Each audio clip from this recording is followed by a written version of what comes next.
بسم اللہ الرحمن الرحیم۔ ناظرین، امید ہے کہ آپ لوگ بخیر ہوں گے۔ اللہ آپ کو یہی خیر و عافیت سے رکھے۔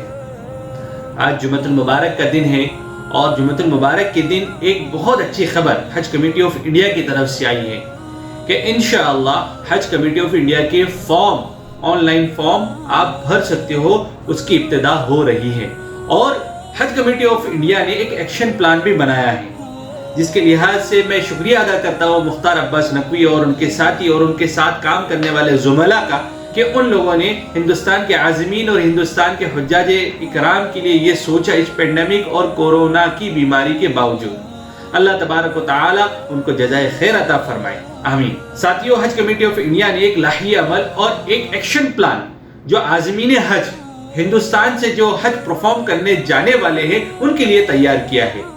ہو سکتا ہے آنے والے دن میں اس میں کافی زیادہ چینجز آئے، ہو سکتا ہے اس میں کوئی چینجز نہ آئے،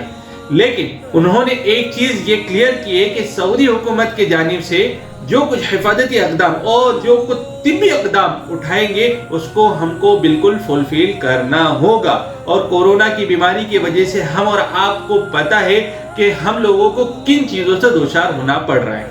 سب سے پہلے تو یہ خوشخبری یاد رکھیں کہ 7 تاریخ سے حج کمیٹی آف انڈیا کے فارم کی ابتدا ہو رہی ہے۔ آپ آن لائن 7 نومبر 2020 سے آن لائن آپ فارم فل کر سکتے ہو، اور اس کی آخری ڈیٹ یعنی آن لائن فارم فل کرنے کی آخری ڈیٹ 10 دسمبر 2020 تک ہوگی۔ لیکن میرے ساتھیوں، یہ وقت تو ہم کو پتا چل گیا،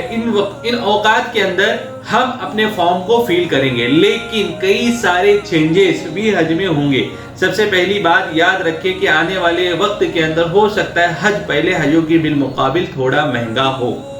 بہت سارے چینجز ہوئے ہیں اور ایکشن پلان کے اندر بہت ساری چیزیں آئی ہیں، جن میں سے کچھ چیزیں میں آپ کے سامنے رکھتا ہوں اور میں کلیئر آپ لوگوں کے سامنے یہ عرض کروں گا، ہو سکتا ہے اس طریقے سے ہو سکتا ہے اس میں آگے چل کر کچھ چینجز بھی آئے کہ جو سب سے بڑا چینجز ہوگا کہ ایک کور نمبر پر آپ 3 ہی لوگ آپ ٹریول کر پائیں گے۔ اس کی وجہ یہ ہے کہ جو حکومت کی جانب سے جو پروٹوکول اور جو ان کے حفاظتی اقدام جو سعودی گورنمنٹ نے دیے ہیں کہ ایک روم میں میکسیمم 3 لوگ رہ سکتے ہیں، 2 لوگ یا 3 لوگ، تو اسی کو مد نظر رکھتے ہوئے حکومت نے یہ طے کیا ہے کہ آنے والے دن میں جو حجاج اکرام جو عازمین حج کے لیے جانا چاہتے ہیں تو ان کے کور نمبر میں میکسیمم 3 لوگ ہو، تاکہ روم کے الاٹمنٹ میں ان کو بھی آسانی ہو اور آپ کو بھی سہولت ہو جاوے۔ تو یہ بات ذہن نشین کر لے کہ میکسیمم ایک کور نمبر پر 3 لوگ ہی آپ انرول کرائیں۔ دوسری چیز کہ جس طریقے سے عمومی اعتبار سے حج ہوتا تھا 40 سے 45 دن کا، اس سال اس کورونا کی بیماری کی وجہ سے حج ہو سکتا ہے 30 سے 35 دن کا ہی حج ہوگا۔ غالباً زیادہ قوی امید یہ ہے کہ 30 دن کا ہی حج ہو۔ تیسری چیز، جو امیگریشن پوائنٹ جو ہوتے تھے یعنی ہندوستان کے الگ الگ علاقوں سے فلائٹ دی جاتی تھی، تو کل ہندوستان سے 21 جگہ سے فلائٹیں سعودی جاتی تھی، جدہ جاتی تھی یا مدینہ جاتی تھی حج کے عازمین کو لے کر، حجاج اکرام کو لے کر۔ تو اس سال امیگریشن پوائنٹ کتنے ہوں گے؟ تو حکومت نے یہ طے کیا ہے کہ اس سال 21 کے بجائے صرف 10 ہی امیگریشن پوائنٹ ہوں گے، جس کے اندر احمد آباد، بنگلور، کوچی، دہلی، گوہاٹی، حیدرآباد، کولکتہ، لکھنؤ، ممبئی اور سری نگر ہوں گے۔ ہو سکتا ہے آنے والے ٹائم کے اندر یہ امیگریشن پوائنٹ کو یہ بڑھا بھی دے۔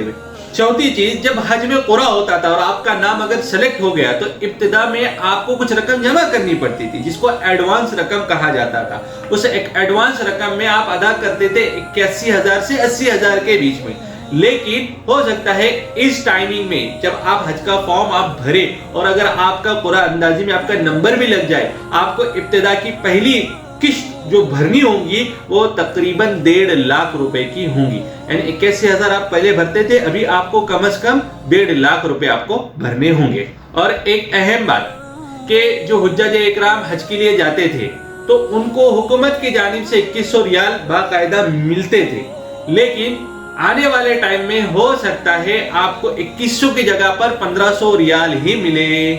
پہلے آپ کو 2100 ریال ملتے تھے، وہاں کے اخراجات کے لیے، آپ کے کھان پان کے لیے، آپ کی ضروریات کے لیے حکومت کی جانب سے جو آپ پیسے آپ جمع کرتے تھے حکومت کی جانب، تو وہ آپ کو اس میں سے کچھ رقم آپ کو لوٹاتے تھے، جس سے آپ کی مکہ اور مدینی زندگی کے اندر آپ کی ضروریات پوری ہوتی تھی۔ لیکن